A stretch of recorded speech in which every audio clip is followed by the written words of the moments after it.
New York Harbor, and one of the most famous, iconic landmarks on planet Earth, the Statue of Liberty.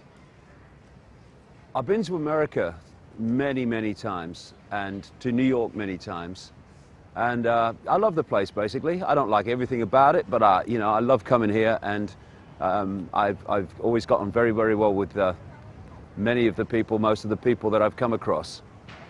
But coming this time, as soon as I landed in America, in San Francisco, through to Cleveland and down to New York, I've just felt a different America, a much more anxious America, a more fearful America, and certainly walking around New York City with the protests at Wall Street and everything, it is a very much more than ever before police state America. When I first came here in the 1990s, I was taken aback by the number of police with guns that there were, and park police that carried guns, and it's like, what's going on? But that was as nothing compared with the police state that America is becoming. Indeed, the world is becoming, but America is certainly leading the way. And America, for me, is such a mass of contradictions. It's so topsy-turvy in so many ways. And even the Statue of Liberty, it on one level has this image, obviously, of being about liberty, about being the flame of liberty. But it was given to New York by French Freemasons in Paris that realized and knew very clearly what it really represented. There's a mirror image of the Statue of Liberty on an island in the River Seine in Paris, and it is the goddess of Babylon, the ancient goddess worshipped by the Illuminati bloodlines that I've been exposing all these years, the bloodline families that are behind this global control system that is behind the kind of police state, emerging Orwellian state that I've just been talking about. And thus, we have an iconic image representing freedom when it represents the ancient goddess of the Illuminati, going back to ancient Babylon and that whole ancient period. And if you look at the way the goddess was depicted, it had the spikes around the head, just like the Statue of Liberty. And the sun god, probably when you look at it, probably the Saturn god of Babylon was Nimrod, and Nimrod was depicted as a flame or a lighted torch, held of course by the Statue of Liberty, and the lighted torch is one of the great symbols of this Illuminati bloodline network. And when I look at America, I see so many other topsy-turvy. It seems to be one thing when it's another. Just over there is the emerging Freedom Tower on the site of the World Trade Center, and it's the Freedom Tower. It's about a representation of freedom, when actually it's being built on land where the two towers stood, that were brought down by this very network in an engineered fake terrorist attack. It was a terrorist attack. We're not the kind that they're telling us it was. And that event on 9/11 has been used to dramatically delete freedom in this country through the Patriot Act and the Orwellian state in general that's been justified by that event and others that have followed. What has been justified is a global war on terror in which vast numbers of people, mostly with brown faces, innocent civilians and children, have been slaughtered, justified by the need to react to a terror event just down the way from here, which was actually engineered by the very forces that are now telling us and have told us that they have to go and invade this country, invade that country, and delete our freedoms to save us from the people that did that, when they were the people who did that, along with Mossad, and British intelligence would have been in there somewhere. It usually is. And a couple of things that I've noticed since I came to America, and one of them was like brought to mind this week. And there are two of the major programs that hold this country in servitude and have since its creation. One is the the God program, where, of course, the early settlers were the Puritans, you know, the Puritans, no laughing, no dancing, no music, no nothing. And that religious program, starting in the early days, right at the start, has come through and dominates the psyche of so many people in this country. It saddens me. I mean, people might not like this, but, you know, speak your truth and take it as you will. But it saddens me to see how the Christian program, especially the extreme Christian program, has gripped the minds of so many black people in this country. When it was the very religion of the slave owners that was imposed upon the slaves as part of the process of suppressing them and bringing them, you know, in control and servitude. And now I see evangelical black ministers and preachers who seem to have learned the art of preaching from the same preacher school, because they all deliver it in the same way, that are Bible bashing and bashing a religion and promoting a religion that helped to enslave the people that were brought over from Africa and so on. I find that so sad, that the control system of the slave owners has been taken over by the people that come from the former slaves. But there's another one, and I've been aware of this since I was a kid, funnily enough, a long time ago. And it came to mind again this week when I was interviewed by someone. I didn't have a very nice experience with him, but I was interviewed by someone who reminded me very, very much of this other program. I call it the John Wayne program. And John Wayne, for people who are much younger than me, was, again, an iconic movie actor in this country. And again, one of contradiction and topsy-turviness, because John Wayne became a war hero in this country, and a national hero in this country, particularly a war hero because he specialized in cowboy movies and war hero movies. He became a war hero while never hearing or seeing a gunshot in anger. While the young people of America were the other side of this ocean, getting killed and killing others in real combat, things like the D-Day landings and so many other combats in Europe in the Second World War.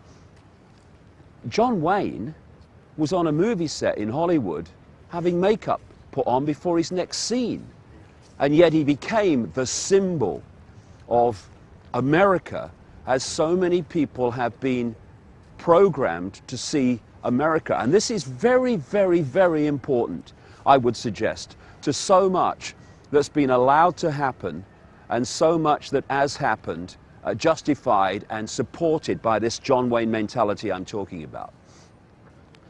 John Wayne played basically one character in different situations, usually with a cowboy hat on or a military uniform. He was the good guy. This was the persona. He was the tough, strong, tough guy, but with a heart of gold. He was the man who was coming in, the tough, heart of gold man of justice and fairness, who was coming in to sort out the bad guys. And that, take that to what we're seeing today, and what we've seen decade after decade after decade. Because I hear American politicians and other people in America talk about America standing for peace. America does not stand for peace. Vast numbers of Americans do, individually. But as a country, as a unit, it does not stand for peace. If you put into Google American wars since 1776, and you look at the list of them to present day, it is absolutely staggering. And far from being a government, a military of peace, it's been one of slaughter on an unbelievable scale, one of slaughter of the innocent and acquisition of resources in countries as a result of the slaughtering of the innocent. And this has been justified by the John Wayne mentality. I mean, you just look you know, go on the internet or something and look at the Obama speeches justifying the pepper bombing of Libya and sending NATO in there, dominated by the American military, the American Air Force. And you will see a John Wayne speech. This is America. We're a country of peace. We don't go into war lightly. But yes, you do, and have done decade after decade after decade. How has this been justified, and how has so many people explained it away and supported it? Because just as Obama justified the slaughter in Libya, it's been basically, we are America, brackets John Wayne. We are the tough guy. We have the big military, and we're the biggest military in the world, but we have a heart of gold. We only want to help people. We only want to protect civilians from these bad guys. We're going in there to sort the bad guys out. Oh, if only John was here now. He is. John Wayne was supposed to have died in 1979. The program that is John Wayne, that is such a, still today, a massive manipulator of the national psyche and the national perception and self-identity of America, is still there, almost as powerful as ever. Instead of going in with his gun and his cowboy hat and going in, you know, is it the Green Berets and all that stuff? The Green Berets was a John Wayne film. You know, go into YouTube and put the Green Berets in, and you'll see the title music sung by apparently a Green Beret, and you'll see the most sickening, grotesque, ridiculously inaccurate portrayal of Green Berets that you'll ever come across. Because this is what it is, you see. I still see it today. I see this, oh, he's a Navy SEAL, he's a Green Beret, he's a Marine. They kill people, don't they? Don't they kill people? And oh no, but they don't just kill people, they kill people to sort the bad guys out. Well, there must be a lot of bad guys in the world, because there's a lot of them been sorted out over the years. And that John Wayne mentality that sees the strong guy going in with a gun, the Rambo, the Rocky, and all these people, the Schwarzenegger. This is all, or are all, expressions of this John Wayne mentality that still has this grip on so many in this country. It's breaking away, it's fracturing, hallelujah to that, but it's still vastly there. And it justifies the most appalling actions against innocent, often defenseless people around the world. And it's happening more and more now, because it's not really slaughter. John Wayne never killed anybody, really, except the bad guys. He was only doing it for fight for good.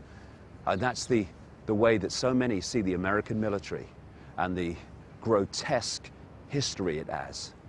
Not of protecting people, not of saving the world, but of taking the world down a road, a dark, dark road of mass human slaughter, destruction, and conquest.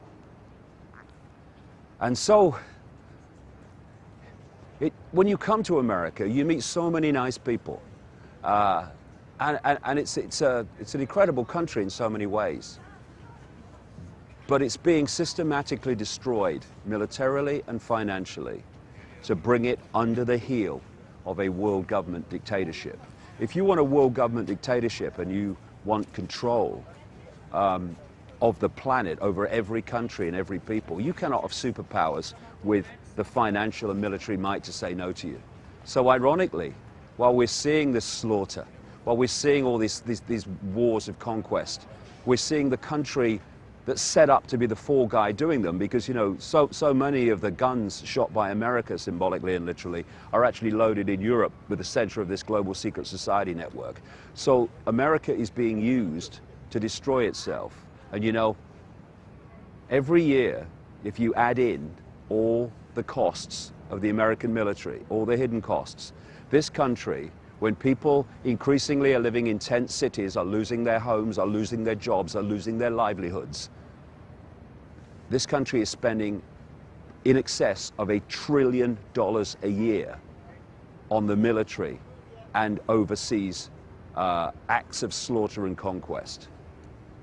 And surely it's time, surely before this process is complete, this delusion is complete, that Americans in vast numbers look collectively in the mirror as a nation and say, hold on, have we been had here? Are we really the good guy, John Wayne, sorting out the bad guys? Or are we just using that program to justify the most outrageous, stomach-turning mass murder that is getting more and more blatant all the time? Because until these programs, the God program and the John Wayne program, are deleted and diluted, so many Americans will go on being manipulated to support action that ironically is designed to destroy the country they think they stand for, and to destroy the economy and the military that they thought was the strongest in the world. America is bankrupt. It's absolutely bankrupt. And until people start to realize that it's all been systematically done, then the job will be completed. I know some people might not like what I've said. Really, I don't mind, I don't care. I'm not here to win a popularity contest. I just want to say something because I think it needs saying. That is an illusion. And everything that's followed it has been an illusion in the sense of the self-identity of America as it's been programmed to Americans to believe in. And until we kind of take a step back and redefine self-identity of America and see what the game really is, persuading the people that America is the good guy, John Wayne, so that Americans will support this grotesque nonsense and mass killing, then, like I say, the job will be completed. It doesn't have to be. It's still our choice, but only just.